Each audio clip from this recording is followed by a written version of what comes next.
Have you ever wondered what goes on behind the table at a dance competition? Exactly what are the judges looking for anyway? This is Making the Impact, a dance competition podcast. Each week we'll cover a different topic related to the world of competitive dance from the perspective of the judges behind the table.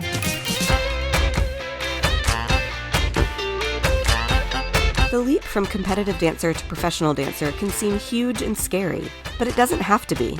With the right tools, dancers looking to pursue a career in the dance world can flourish. Here today to share just a few pieces of advice are Menina Fortunato, dance mentor and industry professional, and Sissa, professional dancer and multi-hyphenate in the dance industry. Hello, dance world. Welcome to this week's episode of Making the Impact. I'm your host, Courtney Ortiz, and I'm here, like always, with my co-host, Lesley Mealor. Courtney, how long has it been since we've done a podcast in real life? I know. I mean, in real life, physically next to each other, a very long time. Well, or yeah. Maybe that was the live event at Capizio was the last time I've sat next to you to do a podcast. Correct. But we haven't recorded an episode on our end in a long time because we've just been so busy. We've been so busy. And so listeners, you hear us week to week, but it has been a minute. So we are excited to be back recording this episode for you. We have some amazing guests that we are super stoked to bring you, some really awesome new connections and new voices on the podcast. So we can't wait to get to it. But we have a few Making the Impact Award winners from this season that we want to share. Yes. And as everyone knows, we are giving out our Making the Impact Award at all IDA affiliated competitions that have at least one IDA judge on the panel. They want to recognize that one dance that they just cannot stop thinking about and they felt made an impact in the weekend. So we have some recent award winners to share.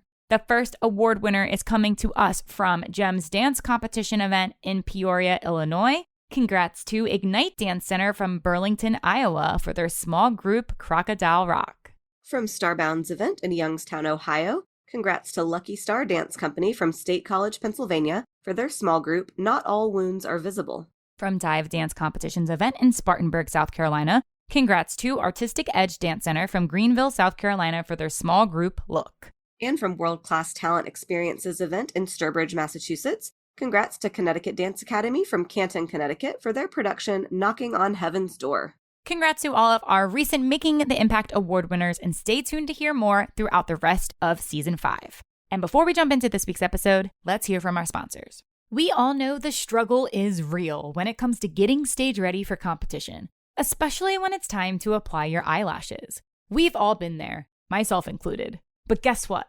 I've got the ultimate hack just for you. Lily Lashes to the rescue. They offer a variety of styles that suit every dancer's needs. Lily Lashes are top quality, conform to the shape of your eye, and they are available with sheer transparent lash line bands or black lash line bands to resemble eyeliner. They have half lashes called butterflies that are a great accent lash and are ideal for smaller eyes with no trimming required. Perfect for young dancers. Every Lily Lash is multidimensional, which gives an elevated look under stage lights and shows up beautifully in pictures. They truly are so much better than those drugstore lashes. Oh, and did I mention they're reusable? That's right. You can simply tuck them back into their box until your next performance and reuse them again and again. I've been wearing my Lily Lashes while teaching at convention and absolutely love the way they make my eyes pop on stage. With so many styles and options, check out Lily Lashes now to enhance your stage makeup for your next performance. And we're happy to share with you an exclusive podcast promo code to try them out with a discount. Use the coupon code IMPACT20 in all caps at checkout to receive 20% off your order. That's IMPACT20 in all caps at checkout on lilylashes.com. Hey dance friends and fam, let's talk about feet. Just like teaching the proper foundational movements, you've got to have the proper footwear to be your best. I switched to Apollo Shox dance socks and I'm never going back. Want to experience this foot utopia for yourself? Use our podcast promo code IMPACT10 in all caps in the promo box at checkout and receive 10% off your order. Oh, and something else that I love? They have a satisfaction guarantee with free returns and exchanges. Head to their website to order your new pair of dance compression socks at apolloperformance.com. That's APOLLA performance.com. Our Season 5 premier sponsor, Francisco Gala Dance Works, offers some exceptional training opportunities for dancers throughout the year. If you're seeking an intensive to attend over Labor Day weekend before you head back to your dance season, then check out Francisco Gala Dance Works Pre-Professional Dancer Institute. This intensive provides knowledge to dancers to better aid them in the transition after high school graduation. This is especially recommended for dancers considering college or secondary training programs.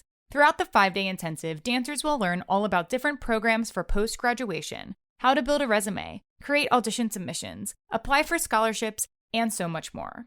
And of course, there will be lots of dancing involved, with classes that are curated towards a typical college dance curriculum to allow dancers to understand what will be expected of them in a college dance program. Parents are also welcome to observe select classes and workshops throughout the event to better help their dancers' journey on the best path for their future. This intensive is open to advanced dancers ages 13 through 18. Mark your calendars and join Francisco Gela and faculty at this wonderful summer dance workshop. Learn more about the program and what is offered by visiting their website at preprodancerinstitute.com. Thank you to Francisco Gela Danceworks for being our Season 5 premier sponsor. All right, Dance World, I'm real excited for this episode because today we are talking about the next generation of dancers who are now breaking in to the professional dance world.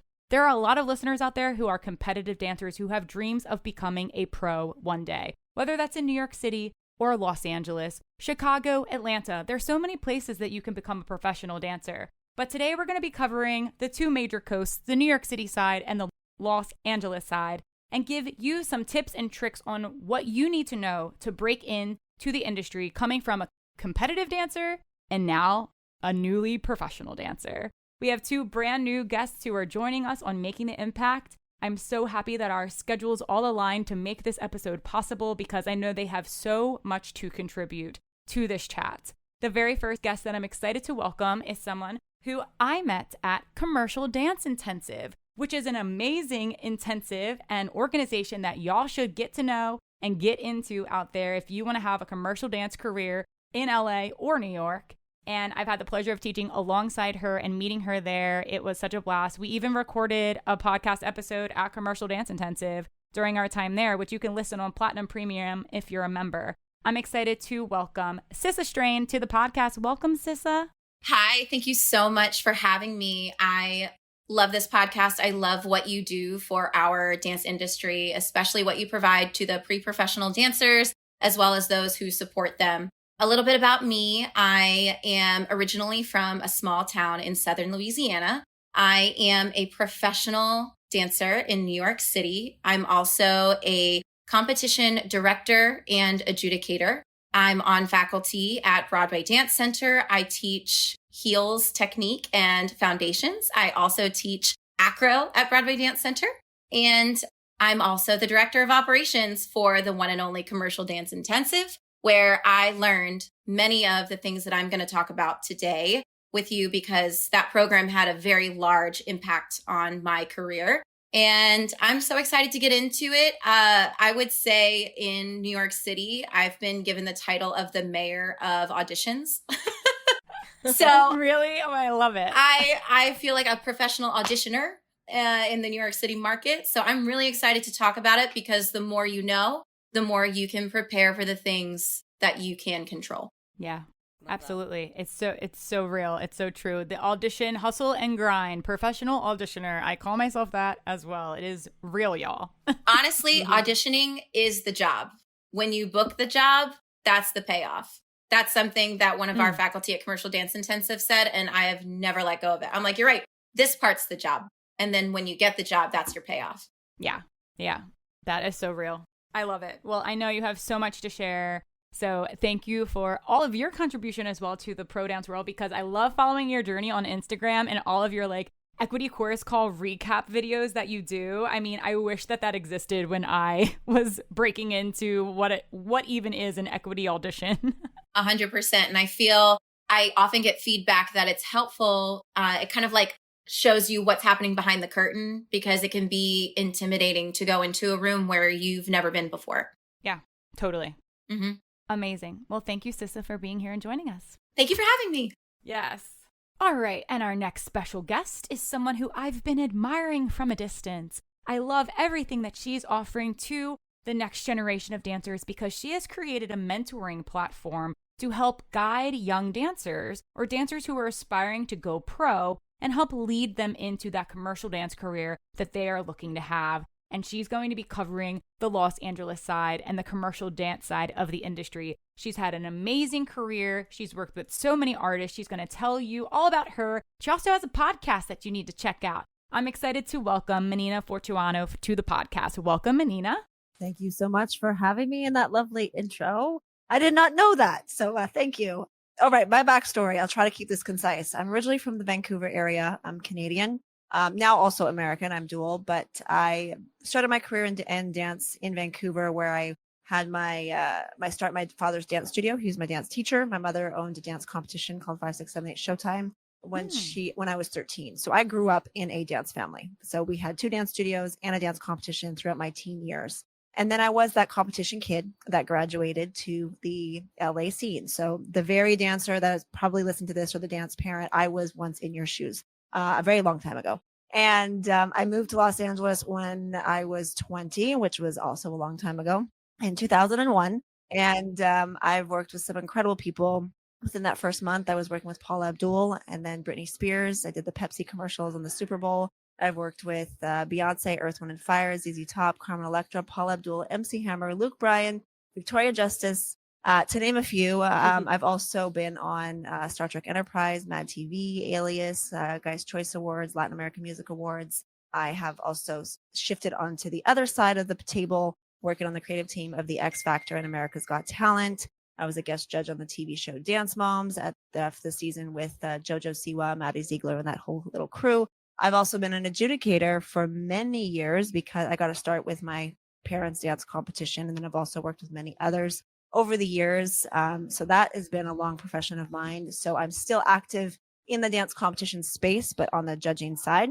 But I also helped my mom in the teen years on the producing side. So I've worn every single hat, from competition dancer, teacher, judge, competition director, host, MC, backstage manager, front of house supervisor. I've worn all those hats. But today, fast forward, I would say that to sum it all up, being a dance educator, mentor is my main focus now. 2020 happened. But prior to that, I should say, I founded the Hollywood Summer Tour. You guys talk about commercial dance. I started that in 2006. Wow. Where we give dancers an opportunity to experience the commercial dance industry in Los Angeles. That's a 1 to 2 week program where we take them through classes at all the major studios. They do agency showcases with the major agents. We take them to TV show taping. They shoot a music video. We shot at Paramount Studios, Universal Studios. We also do seminars. So it's a bit of dance education, Hollywood glam, and then also vacation. We do Disneyland and the beach and Hollywood and Highland and all those things to really immerse dancers into the professional world. But then fast forward, 2020 happened, and that came to a halt, and everything just came crashing down. And my business came crashing down. The career that I once had came crashing down. Everything that I once could do, I no longer could do. Had baby number 3 in April of 2020. So during the lockdown, I thought I was like, oh yeah, 2 weeks at home, no problem. Great. I can have my baby. Everyone's home. And then I thought it was like, okay, 2 months, I can do that. And then it turned into 2 years. Oh my God. My back was against the wall. I could barely scrape pennies. I couldn't do events. I couldn't adjudicate. I couldn't it was a very, very frustrating time, but it also forced me to pivot, and it forced me to pivot and birth what we call the Business of Dance, which is an online mentorship program where I now help educate and prepare and mentor dancers so that they too can create their dream dance career. And now I serve dancers from all over the world, Canadian Americans primarily, but also some UK and some European, some South America, and even Asia. And I get to do what I love, which is still dance, while being a wife, a mom of 3 kids. And I'm literally, as you say, tuning in from Hawaii, even though my business is based in LA. And I actually live in Vancouver as well. So I am always on the go. I went back to Vancouver in 2016 after having baby number 1. But I still work very much in LA and everywhere else as well. And I'm literally working from Hawaii this week while my oldest gets to go to a volleyball tournament. So I get to be volleyball mom this week. I was dance mom and gymnastics mom last week. So yeah, I'm also a dance mom too. Wow. So I've been in everyone's shoes in the dance competition space as well as in the professional side. So hopefully I can bring some value to all your listeners here today. Absolutely. Yes. I'm pretty certain you will. Yeah, I think so. And like I mentioned, you're going to be bringing that LA side of it because the rest of us, Yes. Lesley and Sissa and myself, have all We'll focus dabbled on in New York.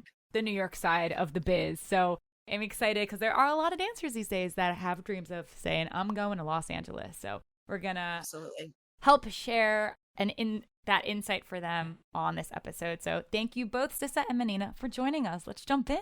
Thank you. Let's do it. Yes. Awesome. So yeah, we have literally among the three of us just every single hat. We say all the time, like we wait to do some of these episodes that people are like clamoring for because we need the right guests. And so we have landed upon the right guests. We have so many things to cover today. For my first question, it's like so broad and so large, but like one of you can start. So why don't we start with you? What do you think are hardest things about breaking into the industry as a new professional, either coming from high school directly into the pro world, or even having 4 years of college or a program like Commercial Dance Intensive under your belt? So, in my opinion, one of the hardest things about breaking in as a new professional dancer into a new market is that you don't know what you don't know. There's a lot of unspoken rules, unspoken practices. Sometimes when you get to a new place, A, you don't know a lot of people and it can feel like an in group, out group situation. But B, you don't know where everyone's getting their information from.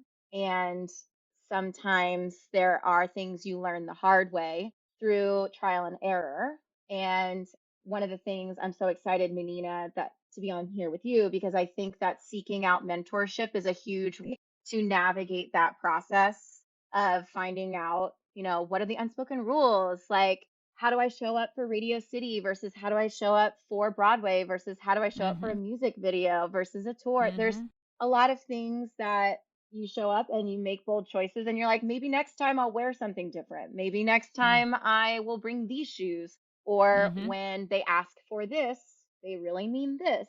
But we learn those Right. things the hard way. And unless you are fortunate to have a mentor or a friend who's actively in the industry, take you under their wing and say, no, there's a loose leaf piece of paper taped up to the outside of the building. You should know about that. Because how are you supposed to know? Right? Yeah. I mean, that's true. That's a great point. Yeah. Anything to add, Menina? Yes, I think the hardest thing for dancers in the LA market, but I think it would relate to New York as well, is connections. Having the right industry connections, because this business is all about who you know and who knows you. You can be uber talented and be a competition dancer that wins every title and all those things, but if nobody knows who you are and you don't know anybody, that talent will only get you so far. So you can move into the LA market, be uber talented, realize very quickly that you're not just the only talented dancer that's beautiful and has all the tools up their toolkit and all the things, and you're not booking and wondering why. Well, a lot of that reason why is usually tied to relationships. Who do you know in that room? Do you know that choreographer? Do you have an agent? Do you know how to get an agent? Do you have the connections to get an agent? Like, all of those things play a role. So if you're moving to the LA market without any connections, you're in for a very rude awakening, no matter how talented you are. And even though I did have some beginner's luck a little bit in the beginning, I will say I did have relationships before I came. I went to LA for 4 summers before I did the move. I had an agent before I did the move. I had a work visa because I'm Canadian before I did the move. I had savings before I did the move. So the transition for me was a little bit easier per se than a lot of people that moved to LA. So I think the number one thing that is missing that a lot of dancers don't realize is relationships, those connections. Yeah. I think that's extremely valid, super true. I mean, even my experience personally, I didn't really know that many people in New York.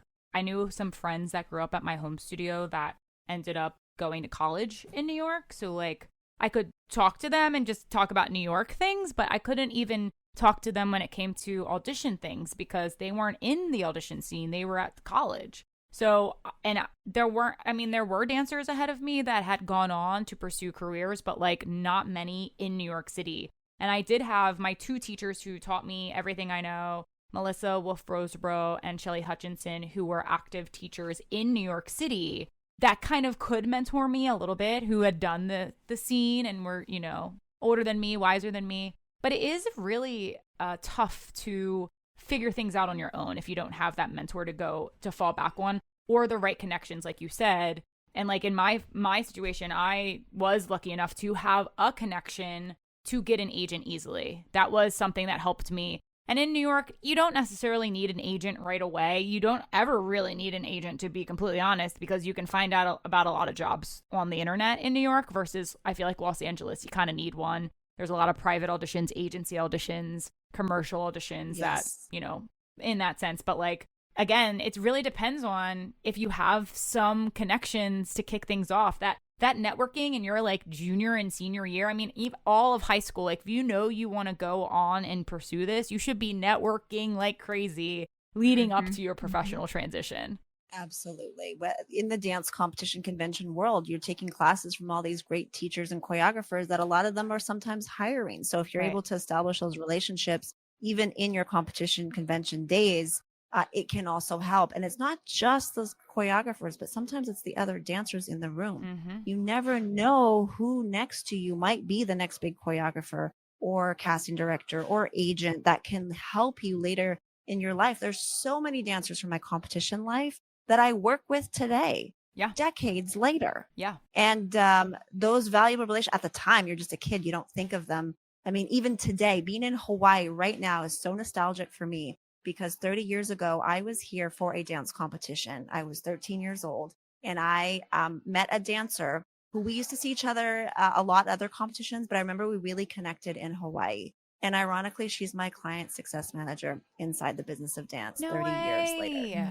And that's the beauty of relationships when they're authentic and real. You know, I know a lot of people say network, but network is not about schmoozing and like, just like, I want to be friends with this person because I think they're going to do something for me. It's actually having a real connection and a real relationship with the person, because naturally we want to work with the people that we like. We want to know that if I'm going to hire you for something, that I know that I'm going to enjoy my time with you, and your talent at the end of the day, you're a dime a dozen. There's so many talented people, but when we're in a work environment, we want to know that we're going to have a great time working together. And if you can bring that great energy, and it can start in the dance competition world. It can start in the dance studio. It's the convention.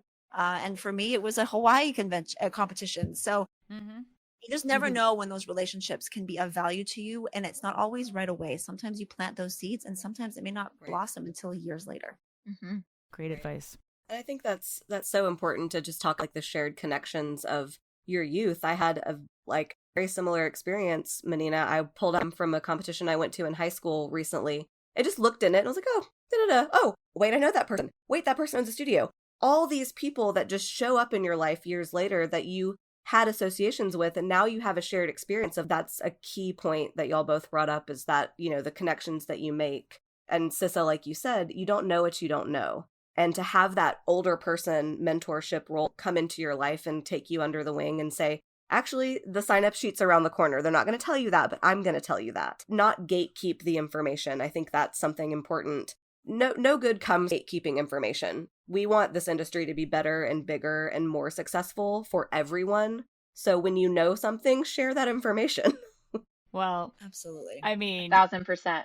There's like people who are mentors who won't gatekeep the information because they know that they've been there, done that, and they don't mind sharing that. But there might be someone who's in the biz with you who sees you as their direct competitor, and they're going to gatekeep that information because they don't want to give it to you, and potentially you book the job over them. There are very selfish people in this industry that are looking out for only them and not the community. And that's another thing that's really tough to navigate, because you might fall for that gullible trap at the beginning, and like you will really learn who's your friend and who's your foe in this dance world. It's the sad truth about it. It brings me to the mindset of scarcity versus abundance. Sometimes when you're entering the industry, you can feel like, oh, there's just this one audition, or like I need to book this one job. And like you're talking about the competitiveness sometimes, you know, like when you're at a dance competition and you're like, oh, I really want to place top 10 because this is my senior solo dance competition, and it feels like it's the last opportunity, right? One of my mentors loves to say that auditions are like buses and boyfriends. If one passes along, the next one's right around the corner. So that's going to be the one for you, you know? So I love it. It's that kind of, I'm not afraid of sharing information because what is meant for me will not pass me by. and I'm going to be hired because I'm the right person for that job. And there are so many jobs out there. That's another thing too, is researching the abundance of what you can do as a professional dancers, because sometimes when we're younger, like you see a tall dancer and they're like, you're going to be a rockette. And that's the thing that they focus on. And then they may not realize, oh, well, I could also be in circus. I could also be in Vegas. I could also be on Broadway or, dancing on tour. There's so many things out there. And sometimes I feel like young dancers Right. hold on to something really early on because it's been inspired by a mentor or positive feedback in some way. And I think that there's just so much out there. Like, do you know how much money you can make dancing like in an Amazon commercial?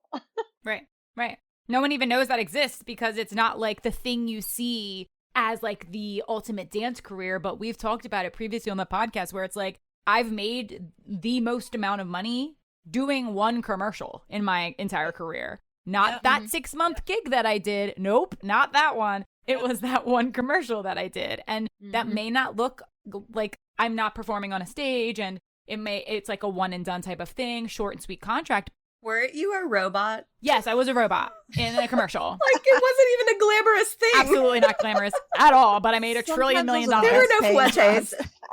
I didn't even dance. I just ran around. Like, I didn't even, it was just that, like, as dancers, we are hireable because we take direction well and we know how to like stand like where we're supposed to stand and take, you know what I mean? Like we're moldable, we follow directions. People like hiring dancers. It doesn't always have to be for dance, but sometimes dancers forget that, oh, I could do something like that. Oh, I could be that person in a commercial or that person on doing this job. It's like there's a lot more opportunities than you think out there. I can totally relate to that whole commercial thing. I did a Pepsi commercial with Britney Spears, and my money shot was just me holding a Pepsi and doing a little shimmy. Yes. And I got a upgrade to principal, made $10,000 more than all the other dancers because I did a shimmy holding a Pepsi. And all that intricate choreography that we learned before barely got seen. And the money shot was just doing a little shimmy. And then, talk about money. I made $35,000 on that commercial for 10 days of work. Exactly. And I was just a fresh, kid off the boat, just moved to LA. My rent was $375. So that was a lot of money for me back then. Yeah. I know that doesn't even get you a closet anymore, but no. I'm gonna go rethink my life choices now. Right. Trust me, that's like one trip to the grocery store now for me. Right, exactly. Exactly. Because I have a family of 5 to feed. So yeah. So perspective wise, from that time in my life, it was a significant amount of money. Oh, yeah. And some of the best paying jobs are like those step touch, gigs, and the most intricate choreography are the free gigs, the free ones. So. Right. So something I want to dive into is, and it's actually interesting with my next question, and I have something to like add to it, but to kind of give a realistic idea to a lot of these dancers who have dreams and think they're moving, they are moving to Los Angeles or New York City, and they're going to hit the ground running. How long does it take before they might even get a job? There are some dancers that move and boom, they get a job. And there's some that it takes a little bit longer. And like, I'm going to just throw this in there before y'all can chime in. I was just at CLI Conservatory and we had Teddy Forrence on the podcast last season, talked about CLI. It's a really great like gap year, bridging the gap from, studio dancer to pro dancer program that exists. It's a 10-month program. Really awesome. Look into it to our listeners. And I was sharing my story with them and I told them like, moved to New York when I was 19 after I did my cruise ship with Lesley, saved all my money. That's how I moved to New York. Took me about 4 years until I booked my first big job, what I consider my first big job, which was West Side Story International Tour. Like that felt like the job of all jobs. But it took me 4 years of auditioning and they all gasped when I said that. They were like shocked that it took that long. And I was just like, wait, what? Like, I'm not shocked. I wasn't ready. I'm not shocked. I wasn't ready when I first auditioned, like it took me that long to actually figure it out. And like, they weren't going to take a risk on me, this young, green, fresh, like little baby dancer Courtney, who has no life experience, who has never worked a professional job in their life. companies are like, I'm not taking a risk on you. You need to get some more under your belt first before we'll give you that big boy job. So Well, at least you're still standing in dance, because I will say the vast majority of dancers that come to LA turn right back around. Right. And they move back home. Right. That I can tell you. So during my audition years, there was so much rotation of new faces every 6 months that would come in and out. I'm like, whatever happened to that dancer? And I find out they turned back home. They usually run out of money. And mom and dad gets in their head and they say they need to go get a real job. Right. That is unfortunately the reality. And that was why I was True. so motivated to create a program like the Business of Dance to fast track the success of these dancers and to prepare them realistically so that they actually have the tools before they actually make the big move. Because I know a lot of dancers that go on a whim with like $25 in their pocket, their clothes on their back and nothing, and they make it. And there are those dime a dozen. Those exceptions to the rule. Yes, we've heard those stories. And however, the vast majority, they go there, they don't make it, they can't deal with rejection. Yeah. Because in competition land, they're getting gold, silver, platinum, ruby, diamond, and all these crazy awards that nobody cares about in the professional world. Let me just be realistic about that as well. Thanks for that. And they don't. I'm sorry, even though I come from that world. And then their dreams are shattered. So the preparation is key. And I think, as for you, it took 4 years. Now it took me 4 years of visiting LA every summer. I was 16 the first time I went. And then I went longer the next summer and then the next summer. And I was preparing work visas. That took me a year. And then I got an agent and that took me another year. So I was doing the legwork before actually getting there. And then I was teaching dance and judging and all of that. And I remember I had $5,000 saved, which I thought was a big deal back then because I could live off of that for almost half a year with $365 or $75 rent. So with that, having that money saved, having those connections ahead of time, having an agent, ideally, if you're moving to the LA market, because you do need an agent in LA. It's very different than New York. Yeah. And then having the cash flow to be able to sustain yourself, because the reality is you may not book that job right away. I did book a job, thankfully, within that first month with Paula Abdul, the next month with Britney Spears, and it happened to be an amazing job. But I also had money saved, so I was prepared not to work for a few months. And I never had a 9-to-5 job, but my crutch was teaching and judging. So I would do that on the weekends. That's what paid my bills.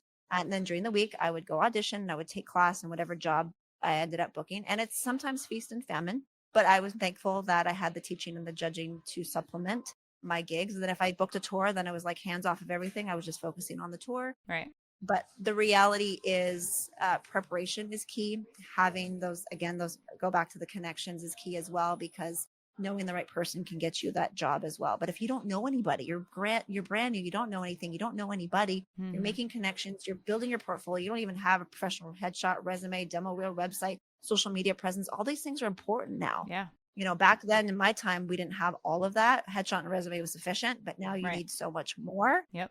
So there's a lot of preliminary legwork that if you want an easier transition, I'm not going to say easy, but easier transition to the LA market, being a smarter dancer, having a clear understanding of who's who and what are the dream jobs, doing your homework and find out what choreographers are actually doing your dream jobs, taking class from those people, going to their workshops, following them on social media, engaging with them, attending events, listening to podcasts, doing as much as you can to educate yourself and prepare yourself before you dive into the deep waters, before you get eaten alive by a shark.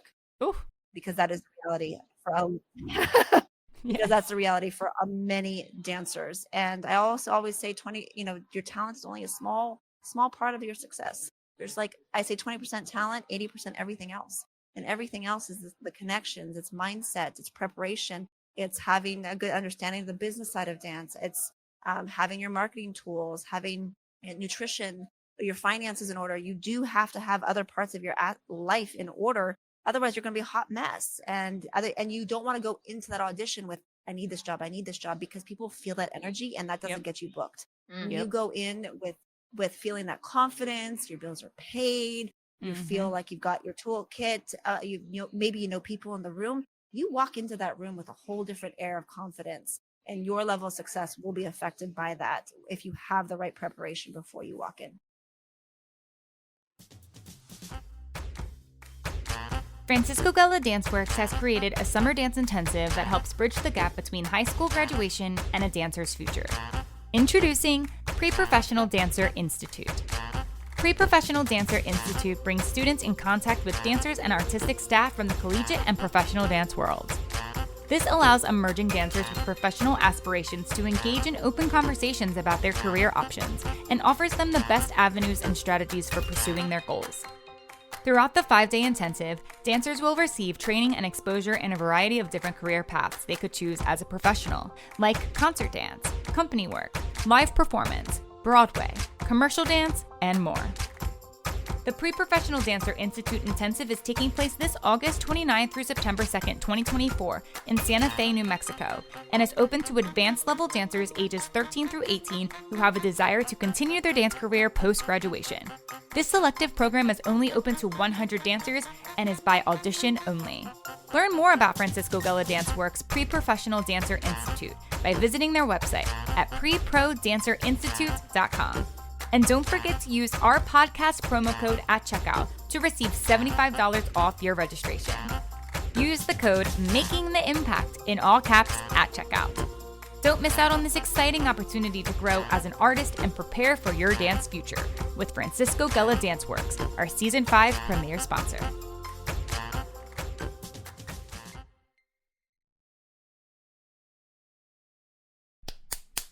That's exactly what you were saying, Sissa, with the of abundance and not scarcity. Yes. Yeah, absolutely. And I love everything that we are talking about here. I feel so passionate about sharing this information. I think it's so great. I too, Courtney, it took me 5 years before I booked my first job from a cold audition. Cold meaning you walk in, you don't know anybody in the room. I was a non-union dancer at the time, and I was attending an ECC, which means it's a dance audition that prioritizes people who are in the union.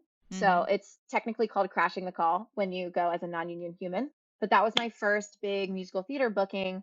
And that took me 5 years to do that. And all of that while I was attending every single audition I could find out about. I was taking classes, seeking out the mentorship, the choreographers, the directors who I was interested in, and also infusing myself into my community by being involved in benefit concerts and pre-production and skeleton crew and things like that. And I think it's all about planting the seed, and you don't know when it's going to grow. What you have to do is like take care of and foster all of the interests that you have and all of the goals and dreams that you have, and plant the seeds, tend to them, and stay ready so you never have to get ready when the opportunity presents itself, because you can be in charge of what you bring to the table, but you can't be in charge of when dinner starts. Yeah. But I will also say that after those 5 years, once that first job was booked, it really has been like shoo, ever since, because it's like that opening of the door. When you first move to a new market, no one knows that you exist. And then people start to know that you exist, and then they're like, "Oh, the talent can back it up." Okay. And then once you get that first job and they're like, "Oh, you're a rock star to work with. I'm going to call you when I need somebody." I would say that like 90% of my resume is from phone calls, and that's because my reputation precedes me outside of going to a cold audition. But I do go to the cold auditions, and I have booked from those. But I would say the majority of my career is really just relationship based and coming in clutch when someone needs you. Yeah, the majority of my career is the immediate replacement, because they can count on Lesley, but she can do the choreography, she can pick it up. She can make this happen. She can be there tomorrow. She can send you a video of whatever she needs to do. And that's how I booked most of my jobs, but I am a little different. It only took me 1 year. However, after that, it was continually a slog. It wasn't like a door opened and, oh my gosh, Lesley. It was just a constant, you're so close, then no. But actually, can you come and do the replacement contract? Which, there's no shame in that game either, of being the person who can come save the day, because was I the one with the paycheck? I wish I could have, stuck it out for longer, but that gets to you as well. Right. Yeah. In terms of advice for dancers moving to new markets, I would say be really, really heavy into it for at least a year. Like, don't give yourself less than a year. And then if you feel like it's consistently not working, maybe take a step back, ask for information from someone you trust in the industry. Like, how does your headshot and resume look? Does it reflect who you are when you walk into the room?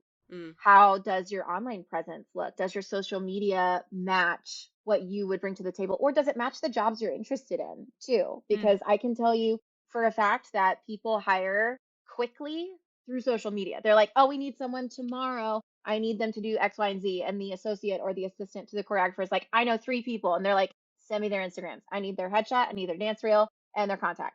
And they're Yep. like, great, yes, yes, no. Yeah. Yep. Instagram has become the new casting profile. Yeah. And that's the reality. Every casting director and agent that I talk to, they say they quickly they don't even Google a name. They search a name on. Right. So you're better. That's the thing. Your Instagram handle better match your name that they're looking for. That's another important tip. Great tip. Because you could be missing out on a job if it doesn't match. If you have Susie Q L5 6 7 8 whatever, it's going to be hard to find you. So if you can, have your name. But yeah, having those pinned posts is really helpful. If your demo reel hopefully is one of those pinned posts. And then if you're allowed one link on your Instagram. So if you have a website, I personally use a hyperlink, which is like a web link, like Linktree. And then you can have that link to your website, to your YouTube, to your whatever else that you have content, so that it's very easily accessible when somebody's considering you for a job, that they know right away who you are, what you do, what you can do, and they don't have to go searching for it. Casting directors, they got to make decisions quickly. They don't have time. They just want to go boom, boom, boom. Look at this. Okay, great. Love her. Let's go. Booked. Right. Nice. Something I like to share with new dancers is control the things that you can control. And social media is one of those things, right? I personally, on my Instagram, I use my highlights to show like skill set, sort of like little demo reels and things like that. But the first one is everything that you would find on my website is clickable in that first highlight. And it says resume, so when you click on it, you can be like, oh, they've done this, that, and the other. Here's 4 contrasting headshots and like links to Vimeo and website and all of those things. And also, I think that we're so lucky that we can control everything that's on that page.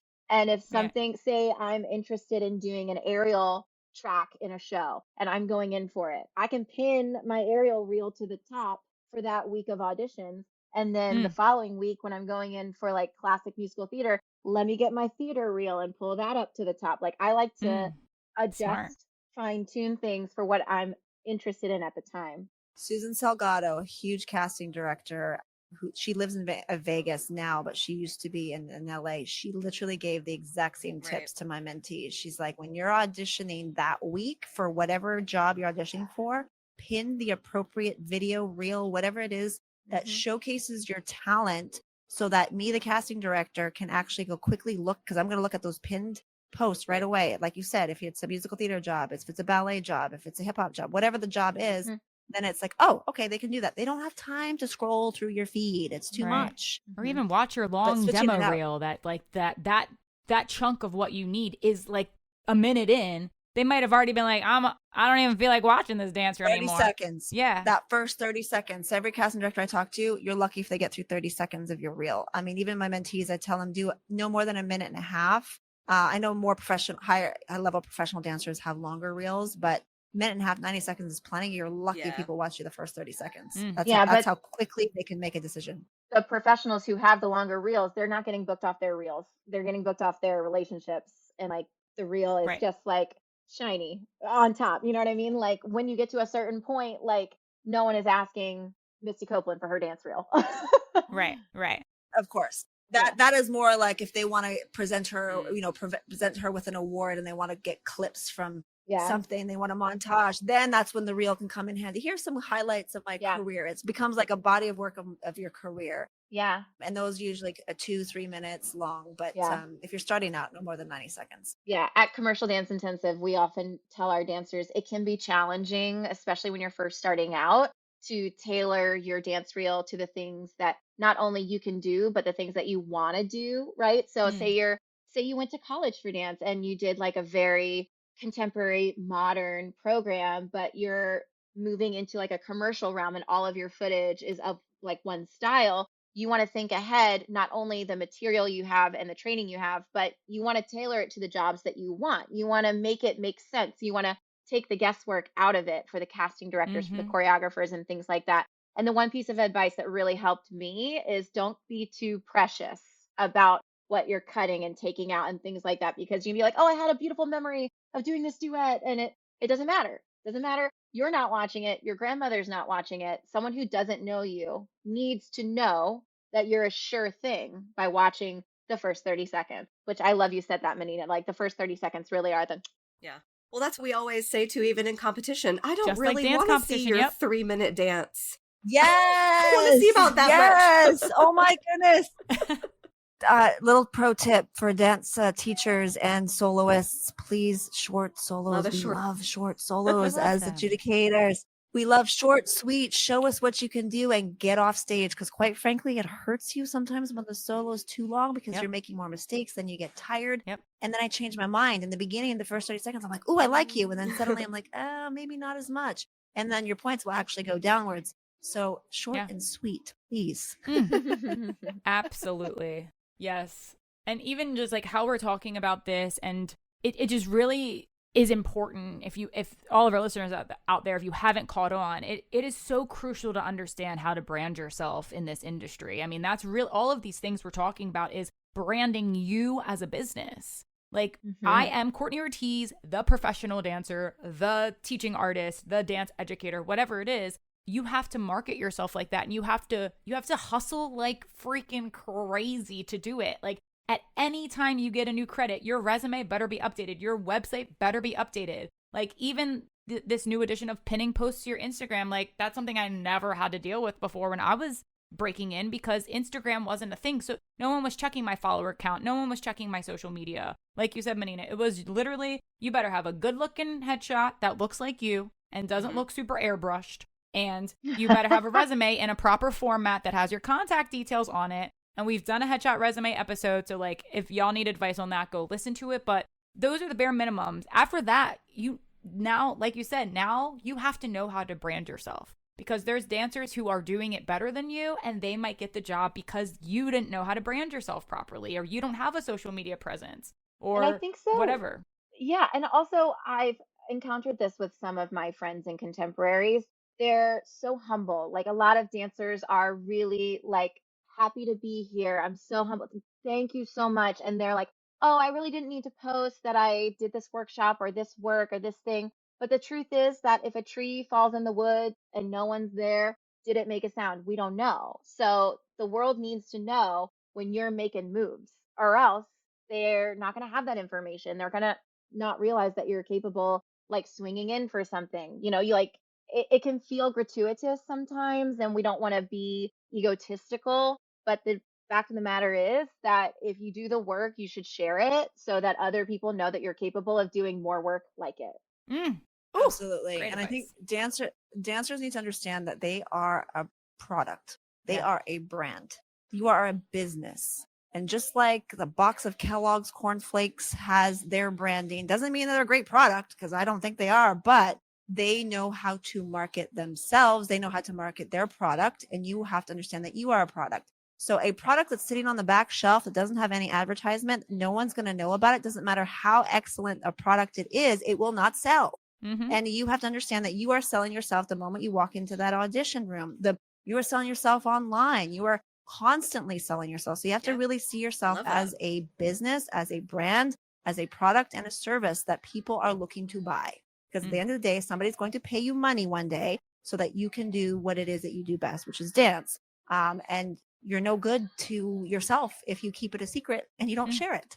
Ooh, it's true. I also think it's important, especially for the pre-professional dancer, to do inner work on finding out who they are, what they want, and what they have to offer.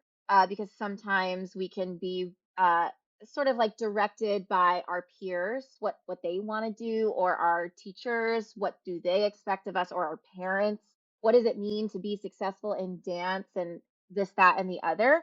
And oftentimes we'll take on those expectations and do ourselves a disservice.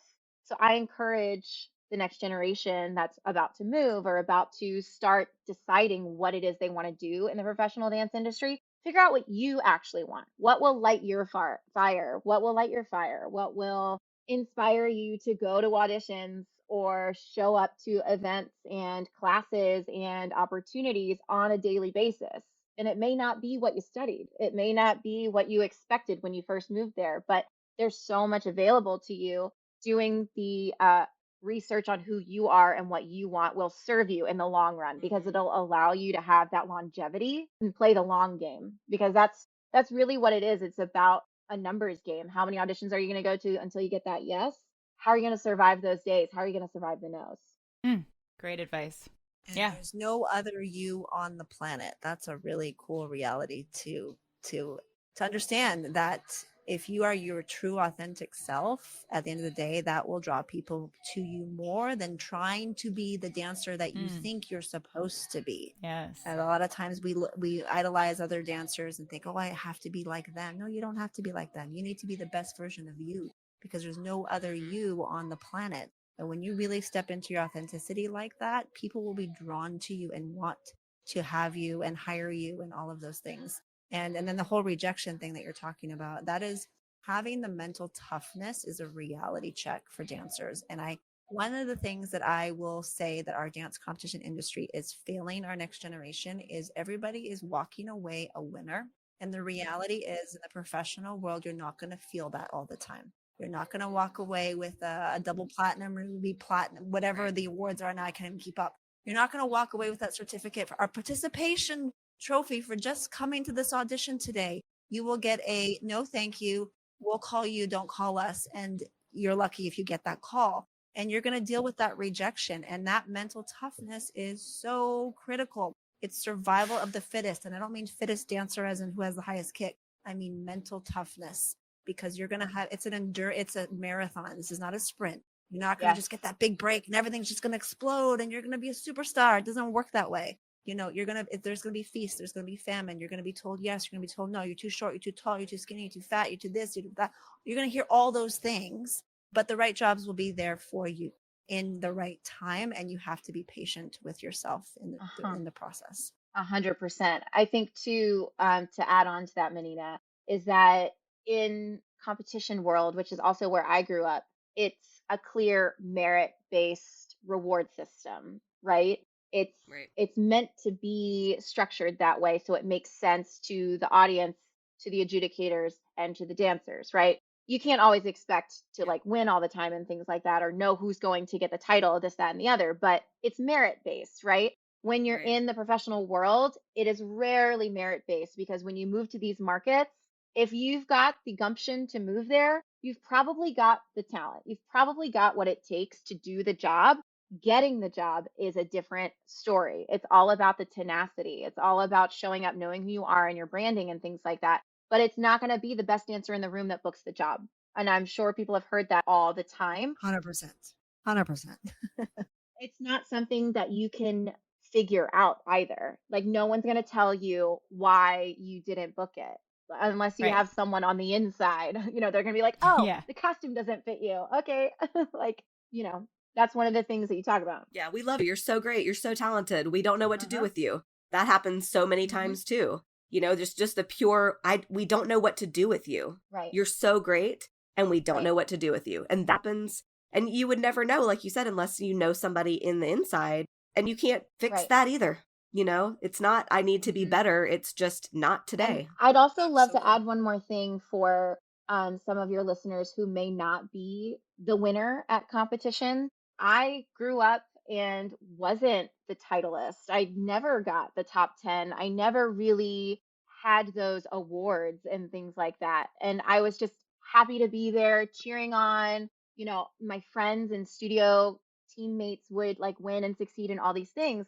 But in the long run, it served me, because I personally feel like I wasn't winning. And I just got to New York and I was like, it's not happening. That's okay. We're going to keep going. We're going to keep doing it. We're going to keep working. We're going to keep pushing and keep showing up, because I know that I'm worth working with. And when you know that and you are secure in that, just like Menina was talking about, when you walk into a room and you are secure in your worth, regardless of booking the job or not, that shows a lot of confidence and it shows security. And I feel sometimes we forget to consider the casting director, choreographer, and artistic team. They want people who are secure in what they have to offer, because it helps them put a steady product forward. They want to work with someone who's a sure thing, which is oftentimes why they hire people they know.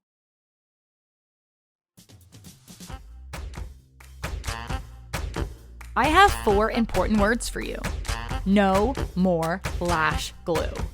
Lily Lashes is the leading prestige lash brand, and they just launched a new type of eyelash that I feel will be making an impact in the industry.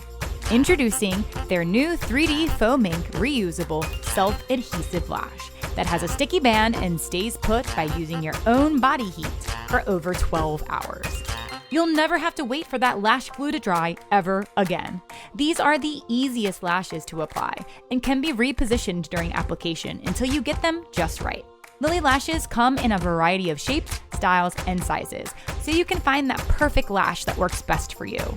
I've loved wearing the self-adhesive lashes, and my favorite style is called the Trendsetter. With just a little bit of trimming required to fit my eye shape, they were quick and easy to put on before I hit the stage and stayed put all day. Head to their website to view all of their eyelash options at lilylashes.com. And there's a special discount code just for our podcast listeners.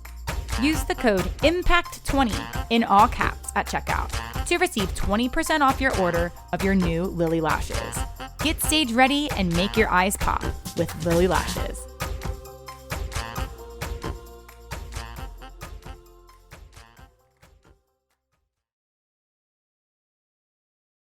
Sissa, you're preaching to the choir. I love that you weren't the star competition kid because neither was I. I was happy if I placed top 3. Okay, I got a couple high score there and maybe a scholarship here, but I was not. If anybody knows my competition dance life, they will know I was not the strongest technically.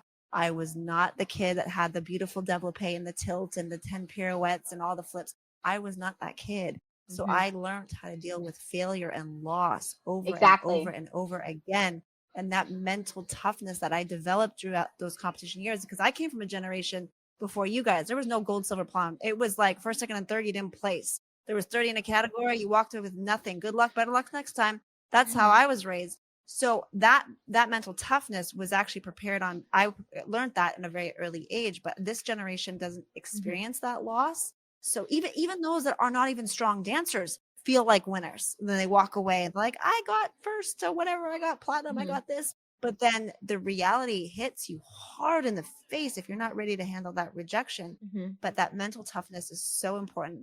It's very true. And all of those things that you both said, I mean, that was one of the hard to wrap my head around when I was just starting out in New York City, because I kept looking around, dancing circles around everybody in the audition room. I'm like, I'm literally the best dancer. Like, me full of myself, like young 19, like, I'm going to book everything. I'm like kicking higher than these people. I'm doing like quadruple pirouettes. I'm doing all the things that I've trained my whole life for. I'm picking up the choreography fast. I have a smile on my face. Like, I think I'm checking off all the boxes of like what they want in the audition. And I would still get cut.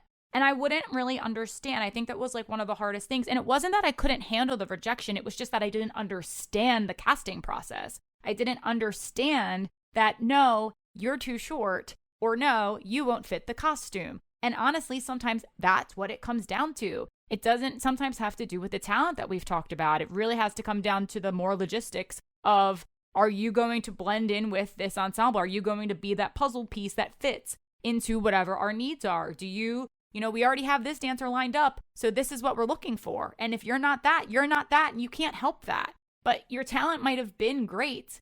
And another thing I always tell young dancers is that be grateful in every moment when you get feedback while you're still a training dancer. Because once you become pro, you never get feedback. You never know, what could I do better? Why didn't I get this job? What should I be doing instead? Like you said, unless you have someone on the inside, you're not getting feedback after every audition on why you didn't get the job. Like, I think in my entire career, I've probably gotten feedback 5 times from jobs that I've done when I've made it to the final round of callbacks. And it was down to like me and 2 other dancers. And that's when your agent can actually reach out and be like, so can we get some feedback on why she didn't book this job today? And they'll actually tell you, because you made it that close. But if you're still in like, you got cut 2 times before that, and there was still like 75 dancers left, they're not going to go around and give individualized feedback to 75 dancers. No one has time for that. So I always tell dancers, like, take advantage of these opportunities. Like, if you don't like what a judge says at competition, you need to grow some thick skin and you need to accept that feedback, because you're lucky that you're getting it right now. You might not ever get this feedback again. So if you are a dancer and you get constructive feedback from an adjudicator or a teacher, be thankful for it, invite it. Just know that they're doing it because they see your potential, they see you, and they want you to do better. I've been criticized for singling out dancers at a dance competition, but it's only because I actually saw their potential and because I saw them as a diamond in a rough that I felt that this dancer, just with a little bit of tweaking, could have made something good into great. So while you're young, I totally agree with you what you were saying earlier, Courtney, about invite that feedback, because when you're older, you're not going to get that feedback. And if you're getting the feedback, it's because somebody actually sees you and they care enough about you to say something so that they can help you improve. Right. You should be more concerned if you're in class or anywhere and somebody's not saying something to you. That was always a big fear of mine in college. I want you to notice me, good, bad, or otherwise, because I want to either know I'm doing well or know what I can do better. Yeah. And if you don't, if you don't get any of that, that's when you should be worried, because that probably means that just something's not going well, and they maybe don't even see a reason to say something. I also agree, Lesley. And the other thing that we want to think about too is that at the end of the day, that art is opinion based.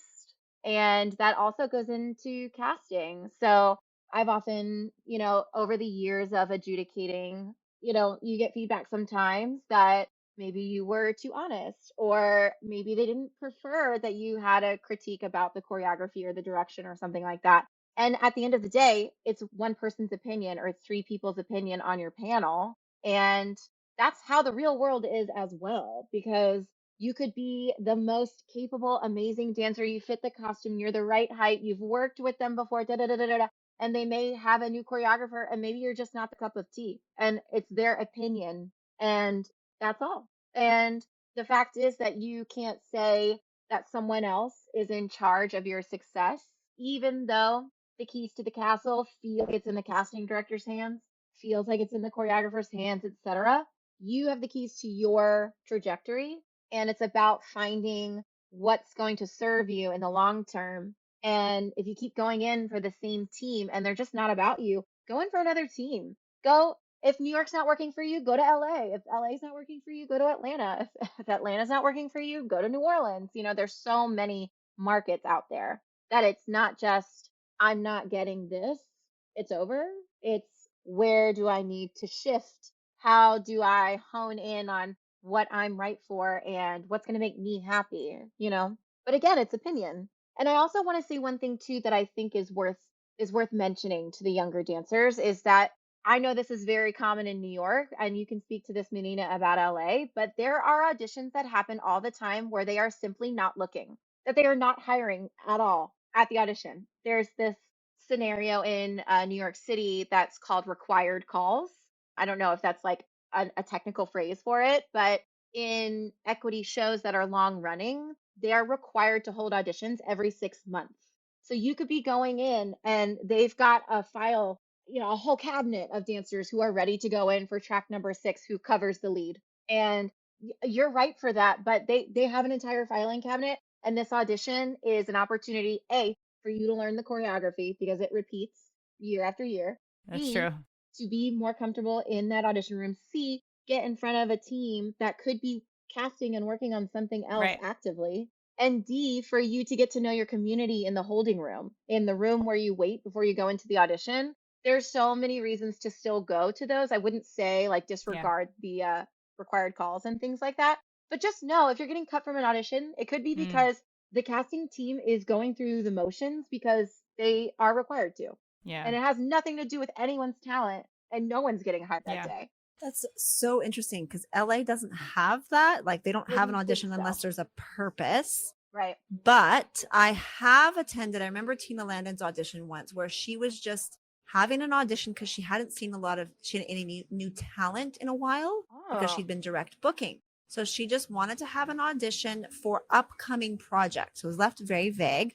Now I made it to the final cut. I didn't end up booking anything from that audition. However, sometimes there are choreographers that are just so busy that they don't have time to do an audition for every project that's coming up. So they'll just hold that kind of open call. I just want to see new faces, get some people on my filing cabinet, so that I can pull from when my regular dancers that I always book are not available or something like that can sometimes happen. Or I've also seen jobs where you audition for a particular job and the job just doesn't end up happening. It just falls apart, and you find out later when you're like, I made it to the end. Why did I hear anything? They're like, actually the job still hasn't happened or it hadn't happened at all. So sometimes there's auditions, but I will also say this. I agree with going to the audition for many reasons because you never know who might see you at that audition. I will never forget. I went to this one audition. This audition, I don't remember what I was auditioning for. I didn't book the job or at all, but another dancer who was at the audition, who I knew, she saw me at that audition and she was choreographing Luke Bryan's upcoming music video. And she was like, are you available on this whatever day, whatever, for this country artist? I didn't even know who Luke Bryan was at the time. It was just Shake It For Me Girl, whatever, a music video. He was kind of a newer artist at the time. And it was a direct booking. Literally, she just saw me at an audition, was like, are you available next week? Blah, blah, blah, blah. This is the rate, da, da, da, da. And I was like, yeah, okay, cool. So I went for an audition for one job and I ended up walking away with another. And that sometimes can happen as well. Yes. Happens all the time. When you look at the finances of it all, it's so much more cost effective to direct book, to make phone calls instead of hold auditions, which is pretty much, in my understanding, why equity says we have to have auditions. The required calls have to exist because otherwise we would just like keep recycling in the same dancers, which is not a crime, but it also doesn't give opportunities for new talent, Well, LA is feeling a bit of a shift in the open call space. Since 2020, we're seeing less and less of the open calls. Like in my time of auditioning, there was tons of open calls. And even if there was a closed call, people would crash it anyways. Now, speaking to the agents now, there's a lot of direct bookings that are happening and they're looking at Instagrams or looking at casting profiles. And sometimes it's just a direct booking because self-tape auditions is happening. So those big cattle call auditions that I remember being a part of aren't as common anymore because of 2020, casting and agents and everybody involved realized very quickly, we actually don't have to rent studio space and be at that, studio for 3 days and do another audition because it costs money and it takes time. So we're just going to have we're going to record a piece of choreography. We're going to send a video to all the agents. They blast it out to all of their clients. And then all these dancers are submitting these self-tape auditions. That happens. Or there's none of that at all. And it's just like, show me your roster. Oh yeah, boom, I want to book this person, that person, that person. Sometimes there's agencies that have booking in-house. There was many times in my younger days where it was like the choreography department asked the dance department, who do you have that matches this profile? Boom, submit. And then it was a direct booking. There was no audition of any kind or no opportunity for anybody even outside the agency. That's also another thing that happens a lot in the LA market. And that's something as well to think about when you may be going into a room and you'll see, maybe one person was like the clear, like person that would be getting the job in the room and they're not the one that gets it.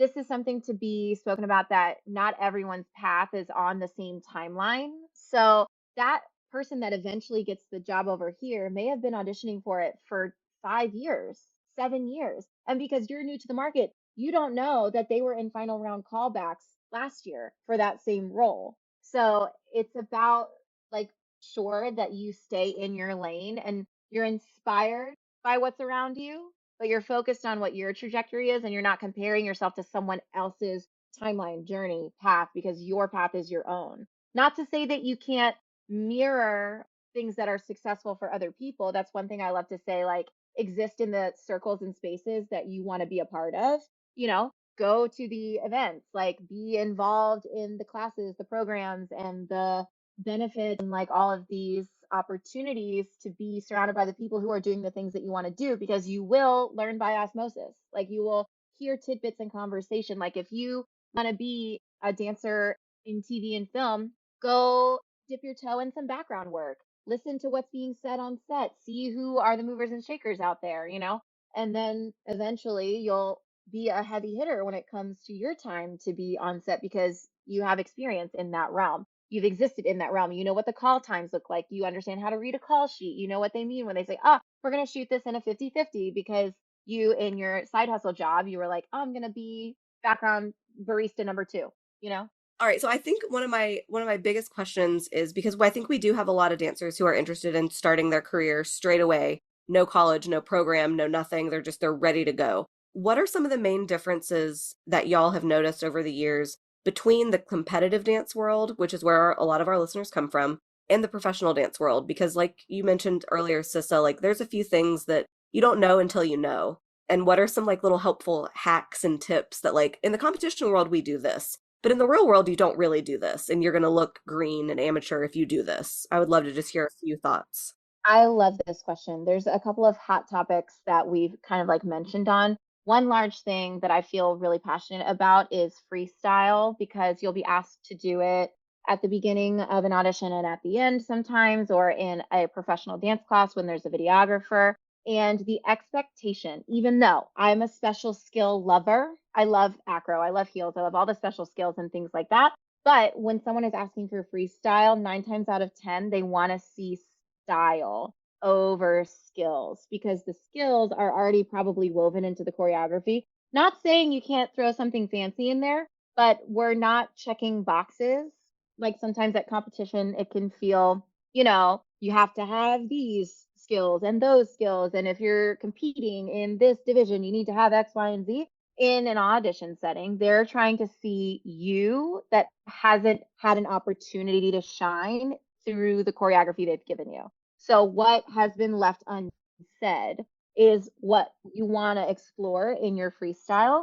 And another thing that we spoke about is that a dancer who's been in the audition process for a long time will not go up and ask for feedback after an audition after they've been cut. It is not a crime. There's like not a hard and fast rule about it.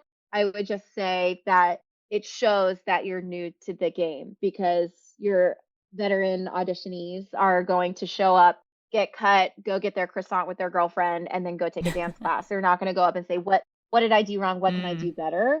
Because they know 9 times out of 10, it's not about what you did in the room. It's just you weren't right that day. And that can be tough to handle, because as dancers, we are often high achievers and are happy to do the most, including what has been asked of us, right? So we always want to do better, because in dance there is no perfection, and we're taught that from a very young age. So I just encourage dancers to be secure in what they have to offer, even when they've been cut.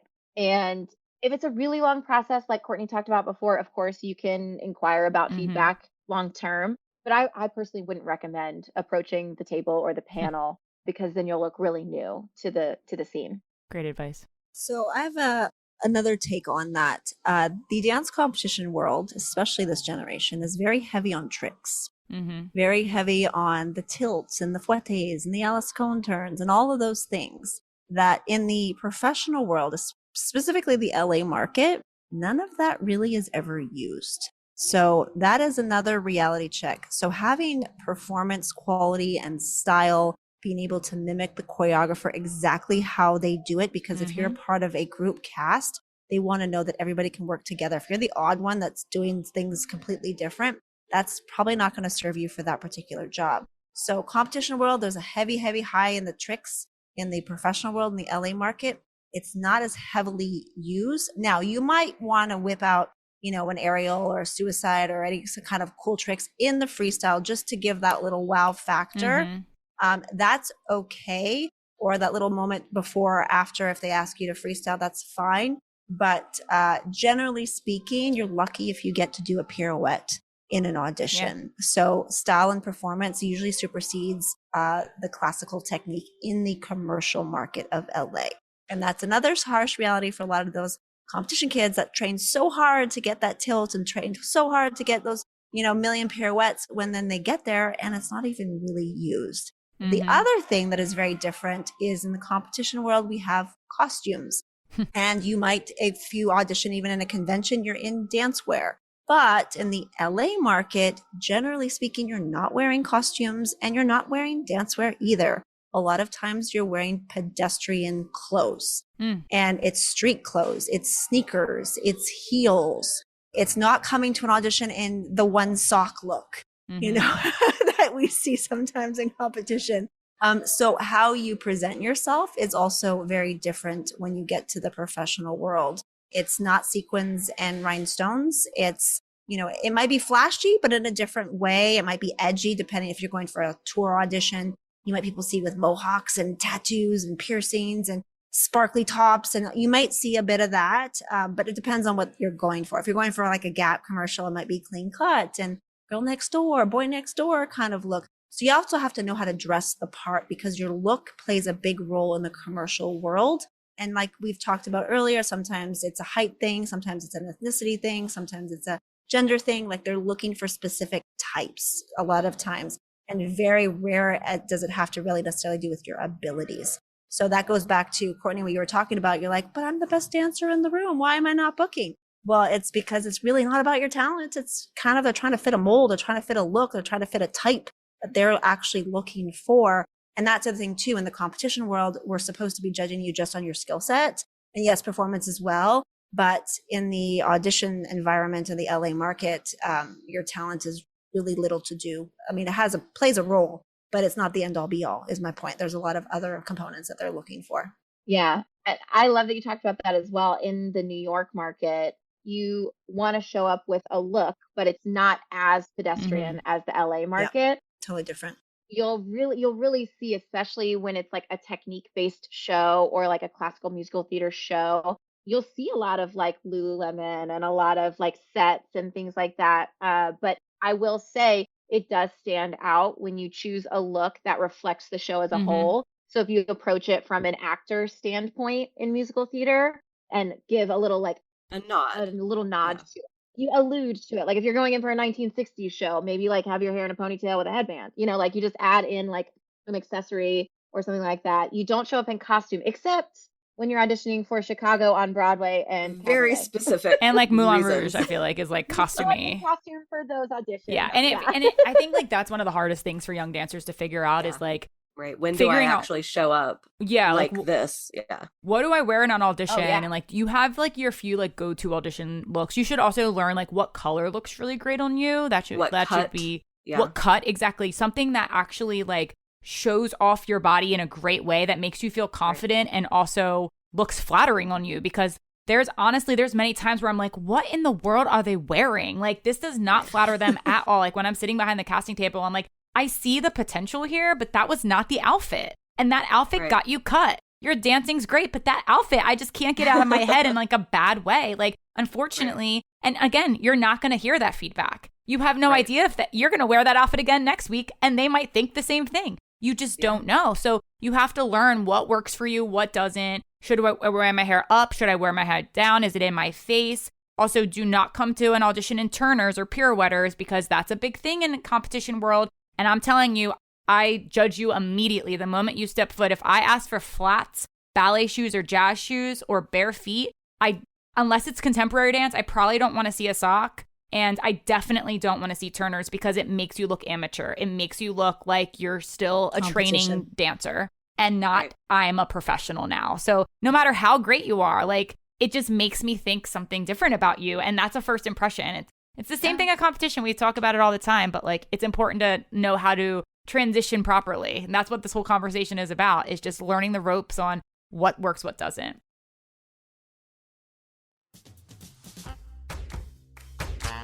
Hey listeners, you may remember hearing about ApolloShocks earlier, and I'm here to tell you that they are an essential in my dance bag.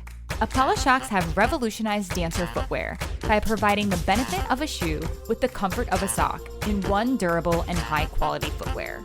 Apollo has a style of sock for every genre of dance. You can wear them in class, on stage at competition, and even on those long convention weekends. They easily replace your dance shoes or can be worn with your dance shoes to offer additional support and post-class recovery. I love wearing my ApolloShocks, and I know you will too. Try them out risk-free as they offer free returns and free exchanges. And don't forget to use our exclusive promo code IMPACT10 in all caps for 10% off your order at apolloperformance.com. That's APOLLA performance.com. Dance longer, dance stronger with Apollo Performance.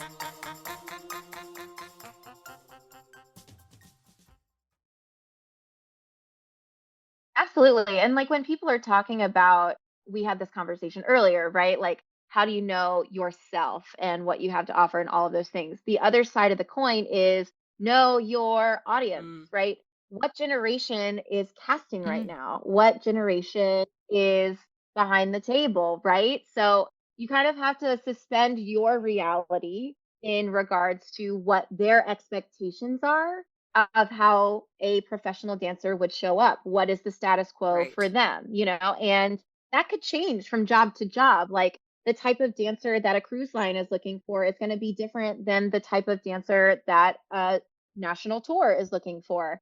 So that's something to take into account as well, right? So like we're of a certain generation and we're going to say that the half shoe is not acceptable, one shoe is not acceptable. We don't know what it's going to be in 10, 15 years Right. from now, That's true. but like the Right. important thing is that we have intelligence, right? So we can think about like what are we going for? Who are these people and what's going to be flattering to them? We want to take all the guesswork out of their process and we want to make it look so what I like to say about dancers, like control the things you can control, but also the other side of the coin is that your headshot and resume and social media, even if you haven't worked a day in your life, it should look like you're already working. It should reflect the working dancer's materials, right?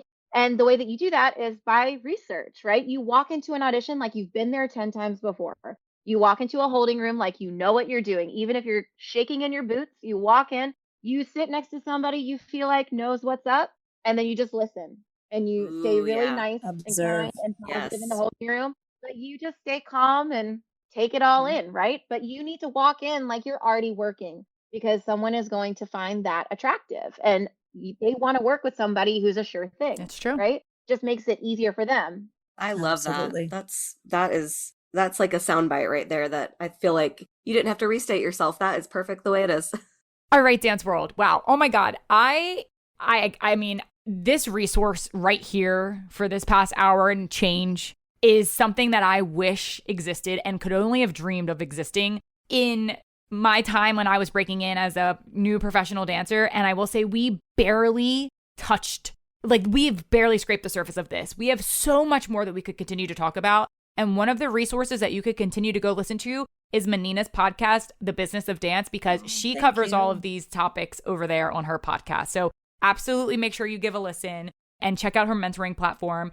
Absolutely, everyone go check out Commercial Dance Intensive because that's where Sissa is going to be. And they're running an intensive. When's the intensive this summer, Sissa? Our intensive is July 14th through the 27th in Nashville, Tennessee. Ooh. And Excellent. it's an amazing program where you just get thrown in and learn everything, mock auditions, how to do your resume, how to prep your reel, tons of different classes, guidance from all different sides of the industry, and not just the commercial side. Broadway is commercial now. Broadway is definitely considered commercial now. So don't think it's just for Los Angeles. You can be a New York City dancer going to Commercial Dance Intensive and learning all the things. So many resources available for our dance world, and we're happy to bring more of that here to you on Making the Impact. So I have to give a huge shout out to Menina and Sissa for sharing all of the wealth of knowledge that you've learned from your time in the industry. It's just amazing. Thank you so much for having us. What a great conversation. So colorful, so many different perspectives, and so much harsh truth. I'm glad that we're able to speak that to the younger generations and their parents as well listening. We only speak the truth here on Making the Impact. Yep. Absolutely. I feel so honored to be here with you. And I think that knowledge is power. And I'm so grateful for what everyone here has shared and the inspiration that these conversations spark because we are in charge of the direction our industry goes in. And I just really appreciate how forthcoming everyone is. Menina, it's so nice to meet you. Good to meet all of you. It's been great. I feel like we can chat all day, but we could. got to be respectful of everyone's time listening. We could. Very true. We might need a part 2 to this or something. Honestly. There's so much to cover. On the books. I know. Yeah. We barely touched on our questions, but everything we said was what was needed to be. Like, people are going to love it. So listeners, hope you love it. Be sure to share it. Sit down with your dancers who want to make this a reality. If they want to go pro, they have to listen to this. It's a requirement. You have to listen to this episode. And for our guests, how we always have our guests on Making the Impact lead us out is with one final thought on the topic today. So if there's anything that you didn't cover today that you want to share, any advice for dancers who are breaking in to either coast, maybe to the parents, any of the studios out there, you can truly talk to anyone with just one final wrap-up thought on transitioning from competitive dancer to professional dancer. One thing I'd like to share is, even though we've talked about some harsh realities that a dancer might face, I also want you to know that it's possible. It's still possible. We're all living proof that it's possible. We've been able to sustain careers within the dance space. Speaking for myself, I have only been in dance my entire life. I'm a wife, I'm a mom, I have 3 children. I've evolved in different chapters of my life. And I hope that inspires you one day to be able to pursue your goals, your dreams, and be able to fulfill what you want to do. And I want you to know that dance can and will be a fruitful and can be a sustainable career for life. I want to dispel the myth of the starving artist. I think we've got this misconception that it's a short-lived career and that dancing and performing is the only thing that you can do in dance, when in reality, that could just be just the beginning and the springboard to something even better and greater for you. There's so many areas within the dance space that you can carve out for yourself, whether you become a professional dancer in LA or New York, whether you want to open a dance business, or a dance studio, a dance convention, be an agent, be a producer, be a casting director, branch over into singing and back into acting, circus arts. There's so many avenues that dance can take you, and just know that it is possible. And I think we're all living proof of it, and we're not just the exception to the rule. There are many others out there that are doing amazing things and creating an impact, doing what they love for a lifetime. So that's my message to young dancers and parents. You can do it too. One thing that I would love to end with, and I love that you asked this question, but it's that people want to hire nice people, and your reputation will precede you both inside of the dance world and outside of it. And I think it's so important to be mindful of the way you carry yourself. Be polite at all times, be early, make people feel valued when you're talking to them, make other people who share space with you feel included. If you're in a stressful situation, how you manage what's happening is almost more important than anything else, because someone who's good in a crisis is going to be someone who's hired again. Someone with a bad attitude won't get the same opportunity the next time the job comes around. And because so much of our lifestyle is big to moment to contract to opportunity to this, that, the other, how you work and who you are is going to keep you working. Once you get that foot in the door, which is what we've talked about for a lot of this episode, once you get there, it's really about your work ethic and are you good to be around?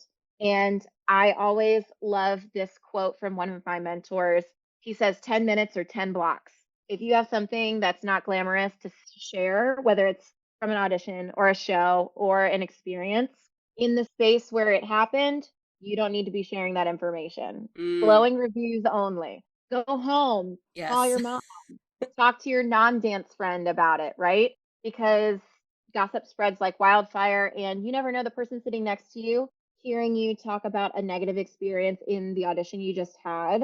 They might be running the room you're in the afternoon. You don't know who they are, right? And it's just, you want to be graceful and gracious with your energy, because that is a huge part of what we do. We in creative spaces rely on positive energy. And I think that is so important and something to remember, especially when you're diving in and you might be in a stressful situation where you're unfamiliar. Carry yourself professionally and be mindful of how your energy could affect other people, because they will remember. We hope you enjoyed our latest episode all about transitioning from competitive dancer to professional dancer. Special shout out to our guests Menina and Sissa for joining us on this episode. Don't forget to follow them on Instagram. You can find Menina at Menina Fortunato and Sissa at sissa.strain. Also, if you're ever in New York City, head on over to Broadway Dance Center to take class from Sissa. And if you're looking for more mentorship and guidance, look into Menina's online mentoring platform, The Business of Dance, and tune into her podcast on Apple Podcasts and Spotify. Don't forget to follow Making the Impact on Apple Podcasts, Spotify, Amazon Podcasts, and pretty much everywhere you listen to podcasts. And if you want more exclusive episodes, support our podcast by joining our Platinum Premium membership for only $5 a month. Subscribers receive free Making the Impact stickers, shout-outs live on the air, ad-free listening, and exclusive access to our Q&A episodes for members only. Join now at impactdanceadjudicators.com/platinum premium or click the link in our show notes. Looking for some outside expertise to fine-tune your dance before hitting the competition stage this season? Then check out IDA's online judges critiques. Our seasoned judges will provide you with a video critique of your routine, just like you'd receive at competition. But with IDA's online judges critiques, we take it one step further with our post-critique additional feedback. Your judge will go through your routine again, pausing the video to give you even more detailed and personalized feedback. You can even request a judge that specializes in your style of dance. This game-changing service has helped countless dancers prepare for the competitive stage and is available year-round. With critiques starting at only $35, what are you waiting for? Click the link in our show notes or visit our website at impactdanceadjudicators.com/online critiques to learn more and submit your dance today. Season 5 is coming to a close, but stay tuned for our last few episodes, including our final studio spotlight, in-house versus guest choreography, and a chat with current college dance majors. We'll see you next week. Until then, keep dancing.